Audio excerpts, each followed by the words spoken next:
Nebraska-born Marlon Brando is considered by many the finest actor in Hollywood history, securing critical acclaim throughout his illustrious career.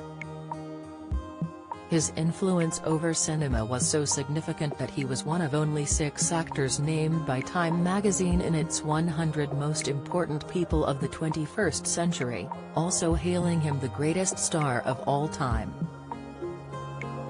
Tomorrow night, he stars alongside the likes of Martin Sheen, Dennis Hopper and Robert Duvall in Apocalypse Now, Final Cut, which airs from 11:15 p.m. on BBC Two. The 1979 drama follows a military captain as he attempts to find a renegade, who has gone insane and is worshipped by a group of Cambodians as a god. Nominated for 8 Academy Awards, the Francis Ford Coppola-directed piece is one of cinema's finest works, with critics hailing its influence on modern film. Brando was already a huge star, and achieved universal acclaim, and an Oscar, for his work alongside Coppola in 1972's The Godfather. While considered the greatest among his fellow actors, Brando's life as a working star wasn't as easy as some might suggest, and in one encounter he was torn apart by a colleague. Reports show that in 1945, Brando was recommended to star in The Eagle Has Two Heads, with Tallulah Bankhead. Bankhead had turned down the chance to star as Blanche Dubois in A Streetcar Named Desire, which had been written specifically with her in mind. Recognizing Brando's potential, Bankhead wanted him to star alongside her, despite reservations she and fellow actors had about his method acting style. The pair regularly clashed on Broadway prior to their working together, with Brando alleging that Bankhead reminded him of his mother, due to her age and a supposed drinking problem.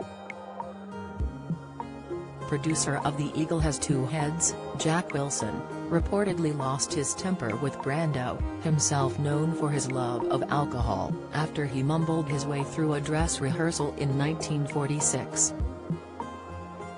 Wilson said, "I don't care what your grandmother did and that method stuff, I want to know what you're going to do."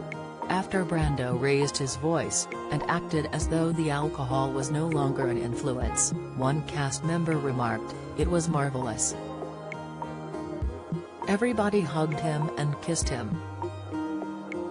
He came ambling off stage and said to me, 'They don't think you can act unless you can yell.'" Despite the glee within the cast, Brando's opening performance was not as well received, with one critics claiming the star was still building his character, but at present fails to impress. Bankhead would eventually get Brando fired from the production, but in a letter to A Streetcar Named Desire's producer, she endorsed him for another role. She wrote, "I do have one suggestion for casting. I know of an actor who can appear as this brutish Stanley Kowalski character. I mean, a total pig of a man without sensitivity or grace of any kind.